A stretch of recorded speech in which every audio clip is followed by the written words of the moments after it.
Depuis le 1er janvier, plus possible d'acheter une voiture en profitant de la prime à la casse. En Alsace l'an dernier, plus de 50 000 voitures neuves ont été vendues, 3/4 grâce à cette prime gouvernementale.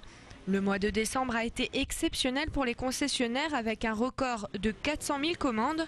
Normal, les acheteurs se sont jetés sur la ristourne. Maintenant, on pourrait s'attendre à ce que les vendeurs fassent grise mine. Pas vraiment. Il y aura forcément une baisse des ventes. Je pense qu'on va tabler sur un marché à inférieur de 15% l'année prochaine. Donc peut-être beaucoup pour un constructeur, c'est peut-être beaucoup également pour nous. Alors après, il faut voir aussi les structures de vente. Sur les primes à la casse, on a quand même des structures de vente sur des véhicules de 6 000, 7 000 euros avec des petits chiffres d'affaires, des petites marges. Aujourd'hui, on va lancer d'ici 15 jours un véhicule haut de gamme qui s'appelle Latitude.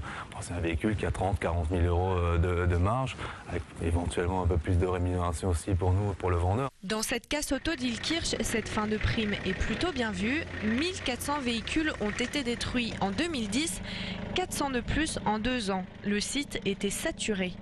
L'aspect négatif d'une prime à la casse pour un démolisseur, c'est qu'on voit multiplier par 4 ou par 5 ses arrivées de véhicules. De ce fait-là, chaque véhicule a un prix quand même en tant que nous démolisseurs. Et même s'il y a une prime d'État pour le client, nous rachetons les voitures au concessionnaire. Et de ce fait-là, on se retrouve avec une trésorerie aussi plus serrée parce qu'en ayant plus de voitures de rentrée, vous avez des factures plus élevées en fin de mois. Quand même un problème pour assimiler ces véhicules de façon rapide. On n'a pas plus de personnel ni quoi que ce soit. Ce qui fait qu'on jette beaucoup de choses. Donc, on n'a pas la même rentabilité qu'on pourrait avoir si on pouvait se permettre de garder les véhicules, de les stocker, de les démonter et ainsi de suite. Voilà.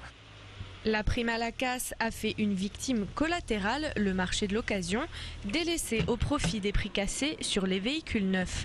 Renversement de tendance, la petite annonce auto intéresse à nouveau. Avant la prime, c'était, on peut dire, les 2 derniers mois 2010, c'était environ 40 ventes par mois de véhicules d'occasion à particulier. Maintenant, on pense que ce chiffre va doubler, voire tripler.